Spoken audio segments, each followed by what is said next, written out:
episode, I interview our newest advisor, Linda Stratton. She's a certified financial planner, an enrolled agent, and she has her MBA. This is the All-in-One Financial with Bill Holiday. We discuss financial planning issues of investing, taxes, estate planning, insurance, retirement planning, brought to you by AIO Financial, a fee-only financial planning firm working with clients all over the U.S. at AIOfinancial.com. All right, thank you for joining me for this episode. At AIO Financial, we're super excited to have our newest financial advisor joining us, and I'll go right to the interview with her. All right. Well, welcome, Linda, to this podcast video. I'm really excited to have you joining AIO Financial. Thanks, Bill. I'm excited too.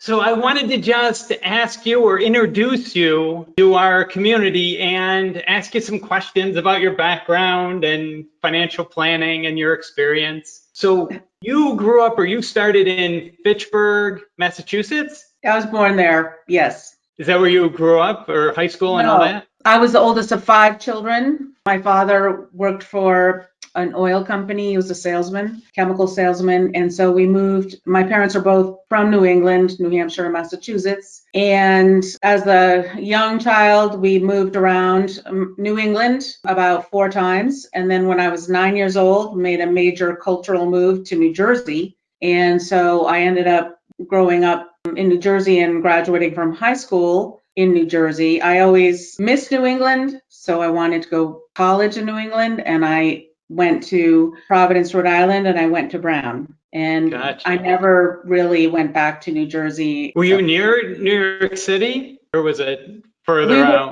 We were pretty much near New York City, and we would be able to do some things like I had, some class field trips to New York, which I totally underappreciated in the time. But my family didn't really go into New York. It was kind of too big and scary, although I did go to some baseball games with my dad. Cool. So you went to Brown, and then you came out to Arizona, or was that a while after? Yes, after I graduated, I went traveling to Europe, and I went to Israel with one of my friends from college. And then I came home in 81, and my parents had divorced, and I lived with my mom for a year to help her out. And it was the 1981 recession. It was pretty hard to get a job. I mean, I didn't really have a path. I didn't really know what I wanted to do. It was a lot of turmoil. And then I read somewhere randomly that Arizona was a booming state in the early 80s. So I came to Arizona and then pretty quickly decided the desert was way too hot for me. So I relocated to Flagstaff. Gotcha. Yep. And you got your MBA there. And then I decided my husband and I got engaged, and I decided, okay, I'm staying in Flagstaff. And he was a federal geologist. He was really well established in his career path. And you met Wesley when you were in Arizona? In Flagstaff. Mm-hmm. We met, I signed up to play on a women's city league basketball team, and Wesley was the coach. Oh, cool. And you did some work with nonprofits, right, in Flagstaff? Yes, I changed my career path a couple of times, and I worked for NAU for a while. I did economic research. I taught finance in the College of Business, and then I left NAU and joined a nonprofit, and I worked in community development and nonprofit organizations for a few years. And then I went back to NAU as a grant writer fundraiser. And then I again left NAU and my last job was fundraiser for a nonprofit that raised money for the Grand Canyon National Park. Cool. So that was. Yeah, that's great. And then what brought you to Tucson? Again, my husband, he was transferred to Tucson, and I said, okay, I'm in, I'd been in Flagstaff for about 20 plus years. So we moved to Tucson because my husband was transferred and I was in because it was a change of scene. I love Flagstaff. We had a lot of activities and friends, but it was a good chance to do something new. And I really thought we'd end up retiring in 5 or so years and moving back. Well, what happened is I was in charge of the move since I wasn't working during the transition. I saw a sign in a storefront, H&R Block sign for their tax training class while I was handling the move and the moving. And I thought,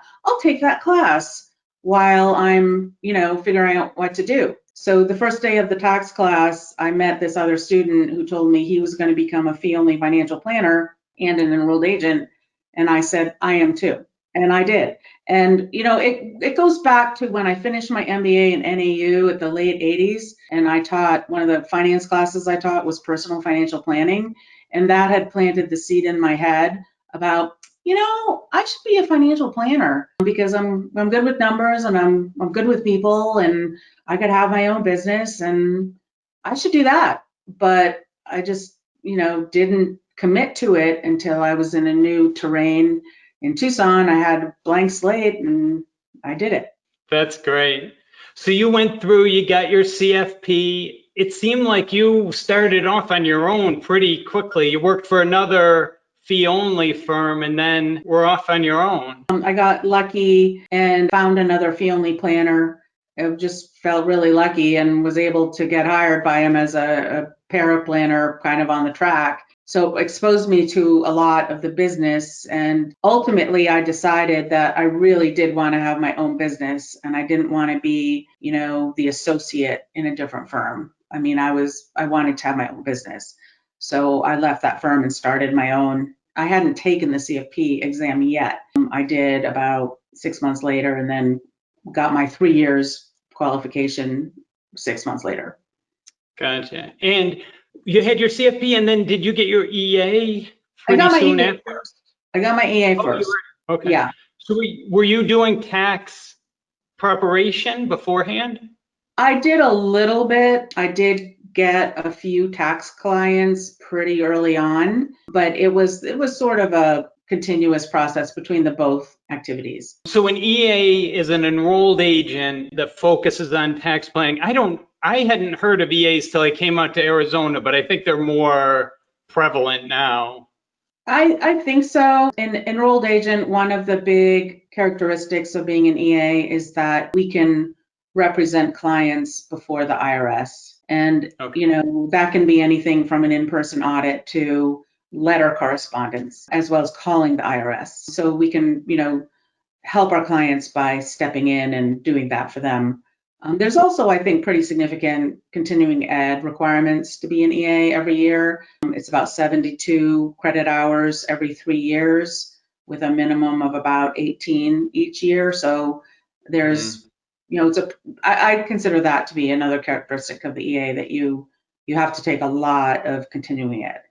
Which makes sense in financial planning. Being up on taxes is a pretty important piece of financial planning. Yeah, I kind of do consider myself as a financial advisor to be kind of tax alpha because every investment step I recommend, I've considered the tax impacts. So it's very much ingrained, I think, in me and other people who do taxes. Sure. And I know you're with a group called ACP. I guess, one, what does that stand for? And did you find them early on, or was that later that you found a group like that?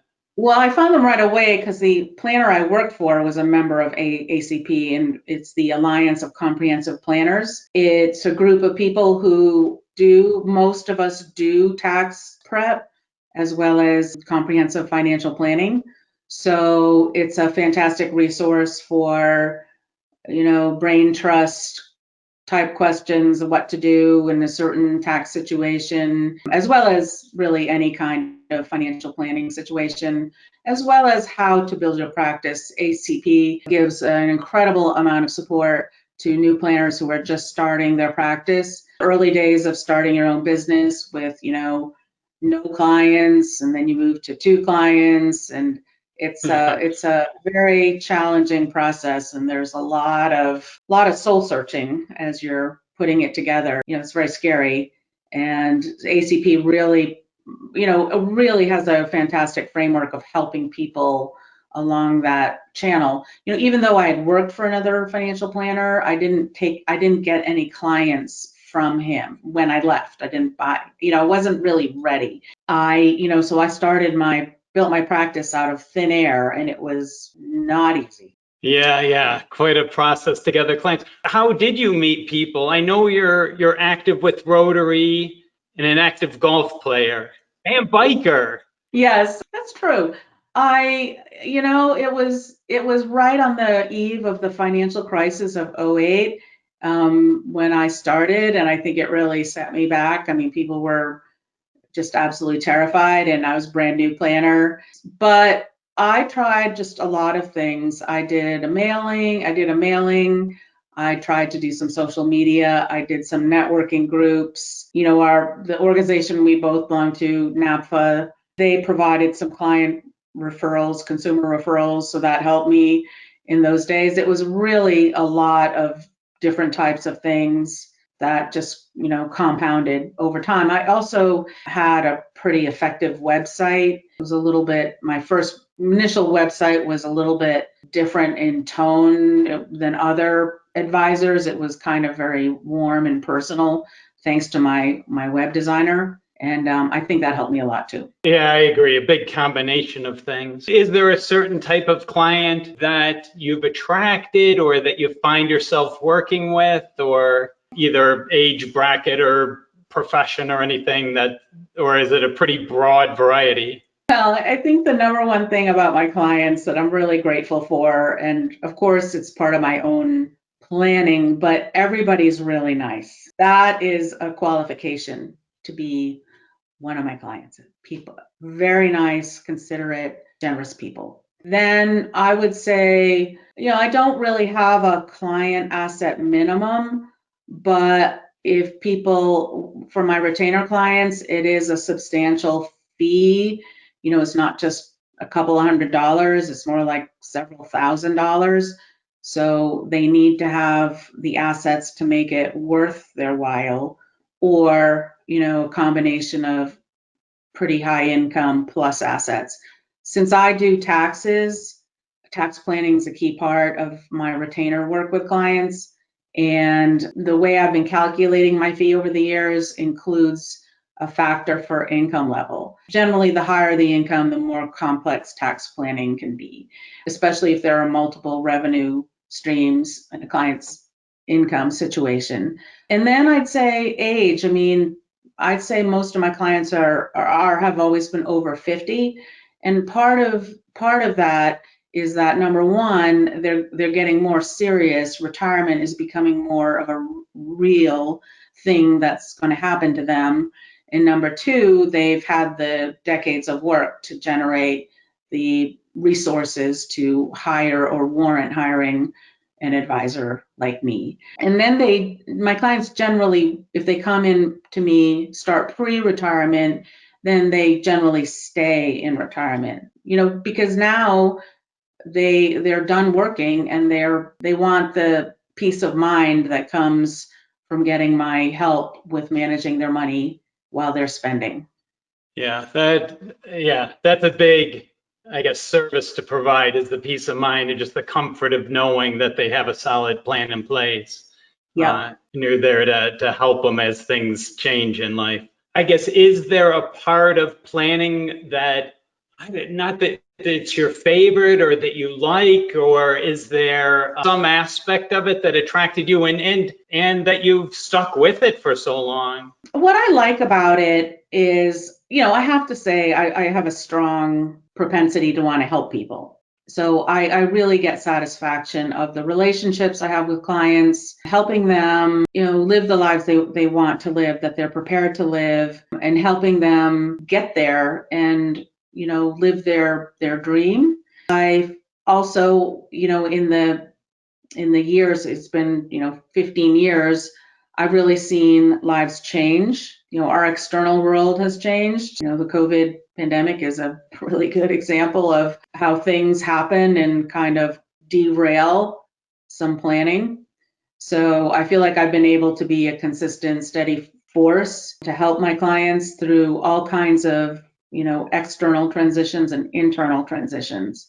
So I really like that. And then I also, in terms of the quantitative side, I think one of my favorite things is retirement planning, because I really like figuring out, where resources are coming from, how much is coming in, and then what kind of lifestyle that can support. I really like doing that within the context of what are the client's goals? What lifestyle are they there? Are they there now? Can they live? Are they ready to live the lifestyle financially they want, or do they need to keep working? I agree, and it's an interesting profession. It's very personal. I mean, you're really sharing a lot of personal information to look at people's goals and desires and just what their situation is Yep, it financially. really is. And it's a privilege to be allowed to work that way with people, that people enable me to do that. Yeah, that's true. I just wanted to touch back on another group you mentioned, NAPA. Is really the National Organization for Fee-Only Advisors. And I don't know how you've felt about the organization, but they provide conferences, and we have a local group that we meet with monthly. They've been a nice resource and a forum to bounce ideas off of. Yeah, and it's also why we're sitting here right now, Bill, because I met you in NAPA. And That's so, true. That's how we connected. I know a lot about your practice and your history and your practice's history. Yeah, our NAPA study group has been really one of the coolest things in my professional life as a financial planner. I mean, it's been a really good, fantastic group of colleagues and friends. I just really value it. And it's a nice group. It's not that competitive. I feel like it's a very sharing group, which is nice. Yeah, and Sylvia, my mother, who started this firm. How about other activities, just other things you're interested in? Any favorite travel places or other, I know you do community service or Rotary activities. Anything you want to share there? Well, yes, I've been active in Rotary for 14 years. That's amazing. And a couple of highlights for me in Rotary are 5 years ago, my husband and I took in a foreign exchange student for a year. He was from Brazil. He was 15 years old when he landed in Tucson. Had never been out of Brazil before. He was fantastic. He's 20 now, and we still Skype with him every couple months or so. He's fighting with the COVID restrictions like any 20-year-old is gonna do, but he's in college as much as he can be. Another thing I did in Rotary that I really loved was about 7 years ago, I joined a group of Rotarians from around the country to go on a trip to Guatemala, and it was to support a Guatemalan literacy project, super well organized, and we were taken as a group in vans to about 10 different schools. Some of them were in urban areas or small cities, and some of them were quite rural. And it was just a fantastic way to see the country and meet these kids. Like one day I sat in a computer lab with a little girl who was about 12 years old, 12 or 13 years old, and she showed me her project, including graphs and charts on an educational attainment analysis of the inhabitants of her small village, and could prove that the younger Guatemalans had already achieved higher educational attainment than their parents and grandparents. She knew exactly what she was talking about. That was inspiring. So I love that. I did a lot of volunteer work in Flagstaff. I'm saying this because this is year 2020. And in 1996, I was part of a task force, a group of people from the city and county and Chamber of Commerce to develop a vision for Flagstaff. It was called Flagstaff 2020. So it was like 24 years in advance it was a massive, massive project on what were the values of the community, what were the goals of the community, what were the strengths of the community, the weaknesses and all that, and where we wanted to go. And I do think that even though I left Flagstaff 17 years ago, you can see some of the outcomes of that project in the downtown revitalization, which was in its beginning stages in 1996. But now, I mean, downtown Flagstaff's a pretty fun place to be. You know, I'm really proud of that project. That's neat. Those are some good ones. Any activities you like in Tucson or things that you do outside of Rotary? Well, I think one of the things I've been doing is playing golf. You know, we all know it's been a excessively hot summer. I played golf yesterday afternoon. It was like 108. 20 years ago, that would have been impossible. So I guess I've become more of a desert rat. So I love the golf courses in Tucson. There's so much variety. I also do a lot of bike riding. I've ridden in the Tour de Tucson, I think at least 10 times, maybe 11 times. Not the 100 miles, but 35, 50 in there. And then I do like hiking when it gets a little cooler. You know, I think it's a great place to explore. I love the variety of the Sonoran Desert. I love the washes. I love the monsoons. I love all the flowers. There are a lot of flowers here. I love the birds. You know, it's a pretty amazing landscape. Yeah, I can't believe you're playing golf in the afternoon this time of year. That's It's true. tough. Nobody can believe it, but I have 2 friends who do it with me, and we survive. Just take a lot of water and sunblock. An ice chest. The key is an ice chest. There you go. That is essential. But it is All right. crazy. Super. Well, I'm super excited to be working with you and that we're joining forces. I look forward to our growing business, you know, to this as we go forward. So I appreciate your time for the interview. Anything else you want to add? Anything I'm missing? I'm very excited too, Bill. I really look forward to, you know, even though I'm transitioning my practice and my Stratton Advisors, the firm I really wanted to build 15 years ago, is going to go away and my practice is going to meld into your practice. I feel like it's a really good time to do that for me. And I really want the opportunity to just focus on being an advisor to clients. I don't want to be the head person figuring out how to build my practice and how to even do the bookkeeping. I don't want to do that anymore. I don't want to deal with my technology glitches. I'm just going to ask you to figure it out. And I just find you so easy to talk to and easy to work with. And it's been a real, you know, we've been working on this for almost 2 years. You've made it so easy and, you know, it's a pleasure. So I just want this to continue on and on. It's turning into a really good relationship. Yeah, I agree. All right. Well, thank you very much. We will continue. Stay safe and keep cool. Thank you for listening to All-in-One Financial. This has been brought to you by AIO Financial. If you need help with any part of your finances, please contact AIO Financial for a free meeting, AIOfinancial.com. We have several ebooks about investments, general investing, sustainable responsible impact investing, investing for expats, Americans living abroad, and investing, it's in Spanish. But I'll put a link here to the sustainable responsible impact investing ebook in the show notes and a link in this video. We appreciate any comments, questions you have. You can find us where you find this video or blog. There's also contact information at AIOfinancial.com. If you like this video, please subscribe. If you like this podcast, please subscribe. Please leave a rating, leave a comment. Really appreciate it. Thank you very much. It makes it easier for other people to find this material. Hope you're doing well. Stay safe. Take care.